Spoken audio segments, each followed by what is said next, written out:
అబ్బాయికి కూడా చెప్పాను, మళ్ళీ నీకు కూడా చెప్తున్నాను. తల్లిదండ్రులు బ్రతికుండగా వేరే వాళ్లు కన్యాదానం చేయడం బావుండదు. చూడు బాబూ, పెళ్లిపీటల మీద నువ్వు కూర్చుంటావు. అయితే నీ చెల్లిని ఎవరప్పగిస్తారు? తండ్రి చెయ్యి పట్టుకుని పిల్ల పెరగకపోయినా పెళ్లిరోజు తండ్రే పిల్లని అప్పజెప్పాలి.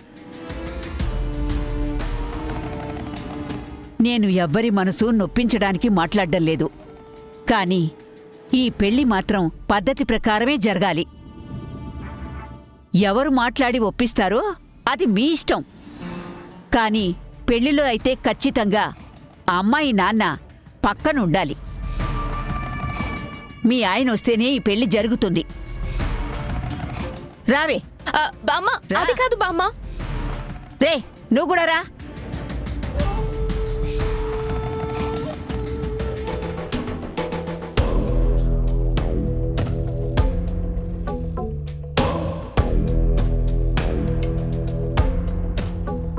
అన్నయ్య, నా కోసం ఇంత చేసావు కదా, ఇప్పుడు వెళ్ళి నాన్నని తీసుకొస్తా.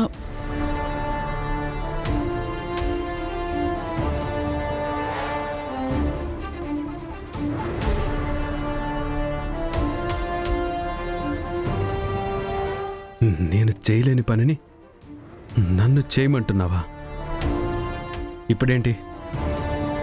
నేను ఆయన దగ్గరికి వెళ్ళి నా చెల్లికి కన్యాదానం చేయమని ఆయన అడగాల? ఆ మనిషిని నేను?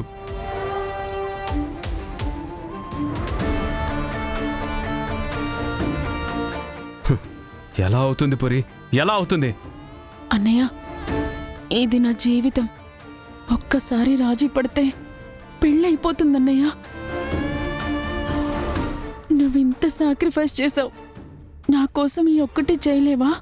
ఆవిడికంత పట్టుదలుంటే ఈ పెళ్ళి ఆపేస్తాను.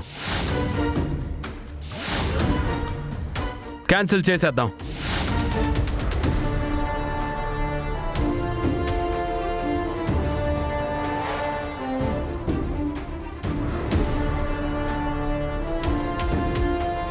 అంటే ఈ పెళ్లి కూడా పీటల మీద ఆగిపోతుందా?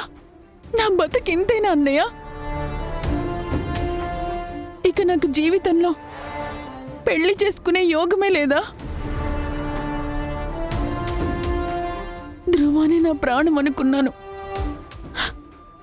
ప్రాణంగా ప్రేమించిన వ్యక్తితో నా పెళ్లి జరగబోతుందని చాలా ఎదురు చూశానన్నయ్య. కానీ నువ్వెప్పుడిలా ఒక చిన్న కారణంతో పెళ్ళి ఆగిపోతుందంటే చాలా బాధగా ఉందన్నయ్య.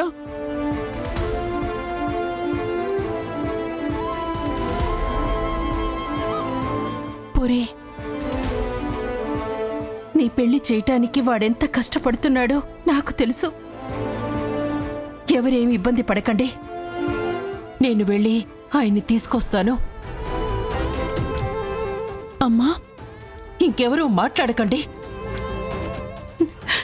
పురి, నీ పెళ్లి జరుగుతుంది అంతే.